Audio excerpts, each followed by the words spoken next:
રાજકોટનું Madhavrao Scindia cricket ground અત્યાર સુધી અનેક આંતરરાષ્ટ્રીય ક્રિકેટ મેચનું આયોજન રહી ચૂક્યું છે.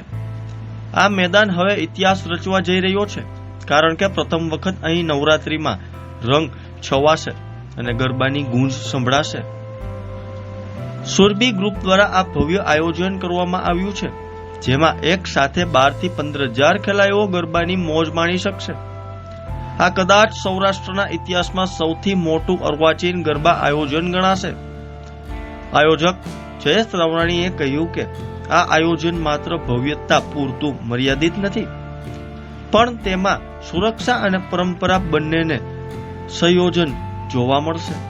મહિલાઓની સુરક્ષાને સર્વોચ્ચ પ્રાથમિકતા આપવામાં આવી છે. ખાસ કરીને 60 સભ્યોની ટીમ સતત ગ્રાઉન્ડમાં તૈનાત રહેશે, જેથી કોઈ પણ પ્રકારની અયોગ્ય હરકત કે રોમિયોગીરી ન થઈ શકે. ખેલૈયાઓએ નિર્મમતાથી અને આનંદપૂર્વક ગરબા રમી શકે તે માટે આયોજકો સંપૂર્ણ સજ્જ છે. નવરાત્રી માત્ર આનંદ અને નૃત્યનો તહેવાર નથી, પરંતુ આ તહેવાર સનાતન સંસ્કૃતિનો જીવંત પ્રતીક છે. એ જ હેતુથી આ આયોજનમાં પરંપરાનું ખાસ ધ્યાન રાખવામાં આવ્યું છે. ગરબા રમવા આવતા દરેક વ્યક્તિને ગ્રાઉન્ડથી એન્ટ્રી પણ તિલક કરીને જ પ્રવેશ કરવામાં આવશે. આ એક અનોખું આયોજન છે, જે ખેલૈયાઓને પરંપરા સાથે જોડીને આધ્યાત્મિકતા ઉર્જાનો અનુભવ કરાશે. સાથે જ ખેલૈયાઓને અનોખી સંગીત અનુભવ મળે તે માટે 1 લાખ વોટની સાઉન્ડ સિસ્ટમ લગાવવામાં આવી છે. તો ત્યારે જુઓ અમારો ખાસ અહેવાલ.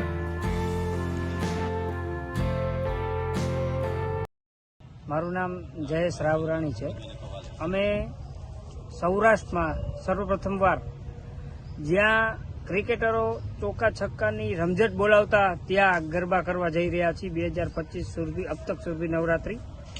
આ ગ્રાઉન્ડની ક્ષમતા 15,000 થી વધારે છે અને આ ગ્રાઉન્ડમાં અવનવા સભાઓ, નેતાઓ, ખેલાડીઓ સેન્ચુરી અને 50 મારી ચૂકી છે. પણ આ વખતે રાજકોટના ખેલૈયા, સૌરાષ્ટ્રના ખેલૈયા આ ગ્રાઉન્ડ ઉપર સેન્ચુરી અને 50 મારશે અને તમામના રેકોર્ડ તોડશે.